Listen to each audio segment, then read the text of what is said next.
शुरुआत करते हैं इस बड़ी खबर के साथ। दक्षिण के मिशन पर बीजेपी इस वक्त नजर आ रही है। अमित शाह चेन्नई पहुंचे हुए हैं। आज तमिलनाडु में विजय संकल्प रैली यहां पर होनी है। तमिलनाडु विधानसभा चुनावों की तारीखों का ऐलान भी यहां पर हो चुका है। ऐसे में चुनावी प्रचार प्रसार की जो ये बागडोर है और भी ज्यादा तेजी के साथ संभाल ली गई है। अमित शाह चेन्नई पहुंचे हुए हैं। आज तमिलनाडु में विजय संकल्प रैली होगी, जिसके जरिए बीजेपी अब मिशन दक्षिण की तरफ कूच कर चुकी है। एआईएडीएमके से सीट शेयरिंग पर चर्चा यहां पर की जाएगी और दक्षिण के मिशन पर बीजेपी की रणनीति का यह अहम हिस्सा भी है।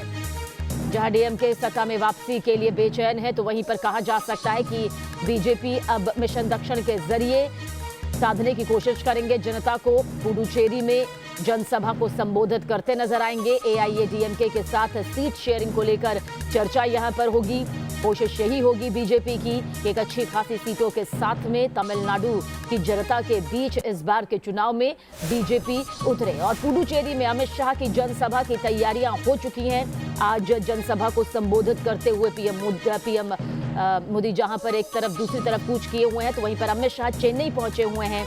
ऐसे में क्या कुछ पूरी तस्वीर तमिलनाडु की सियासत को लेकर सामने आती है, नजर उस पर बनी हुई है।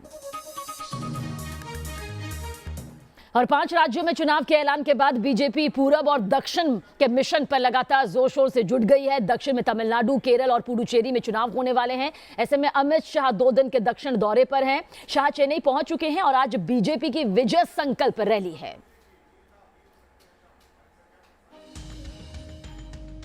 ये तस्वीरें चेन्नई एयरपोर्ट की है, जहां शनिवार रात केंद्रीय गृह मंत्री और बीजेपी के पूर्व राष्ट्रीय अध्यक्ष अमित शाह पहुंचे।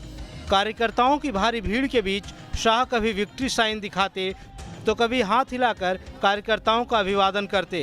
ये तस्वीरें बताने के लिए काफ़ी है कि बीजेपी पूरब से लेकर दक्षिण के चुनावी मिशन पर एक्शन मोड में है।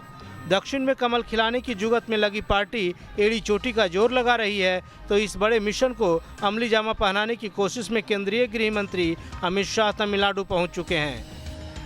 विल्लुपुरम जिले के जानकीपुरम में शाह की विजय संकल्प रैली। पुडुचेरी के कराईकल में भी शाह करेंगे रैली। विजय संकल्प रैली के लिए स्थानीय नेताओं ने बड़ी तैयारी कर रखी है। पार्टी के नेता रैली में लोगों के भारी संख्या में पहुंचने की उम्मीद लगा रहे हैं। तमिलनाडु की बात करें तो यहाँ की 234 सीटों के लिए 6 अप्रैल को वोटिंग होनी है, यानी यहाँ एक चरण में ही सभी सीटों पर वोट डाले जाएंगे। तमिलनाडु में बीजेपी इस बार एआईएडीएमके के साथ गठबंधन कर रही है।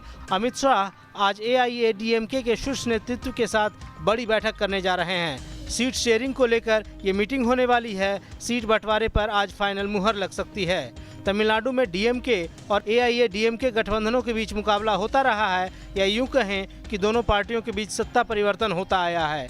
एआईएडीएमके 10 सालों से सत्ता पर काबिज है, लेकिन इस बार बीजेपी भी दमखम दिखाने के लिए तैयार है। अब एआईएडीएमके बीजेपी के साथ आने से कितना फायदा होता है, ये तो 2 मई को ही पता लगेगा, जब नतीजे आएंगे। अब बात केंद्र शासित प्रदेश पुडुचेरी की। 22 फरवरी को कांग्रेस की नारायणसामी की सरकार गिर चुकी है। यहाँ की 30 विधानसभा सीटों के लिए भी 6 अप्रैल को वोटिंग होनी है। अमित शाह आज तमिलनाडु और पुडुचेरी दोनों जगहों पर वोटरों का दिल जीतने की कोशिश करेंगे। चुनाव में महज 1 महीने का समय रह गया है। ऐसे में दक्षिण में बीजेपी अपनी पूरी ताकत झोंकने में लगी है। अभी तक बीजेपी दक्षिण भारत की राजनीति में अपना दायरा उतना नहीं बढ़ा पाई है। कर्नाटक के अलावा दूसरे राज्य में बीजेपी अपनी पैठ बनाने के लिए काफ़ी समय से संघर्षरत है, लेकिन इस बार उसे लगता है कि दक्षिण के 3 राज्यों में वोटरों को साधते हुए अच्छा प्रदर्शन करेगी। Team news nation.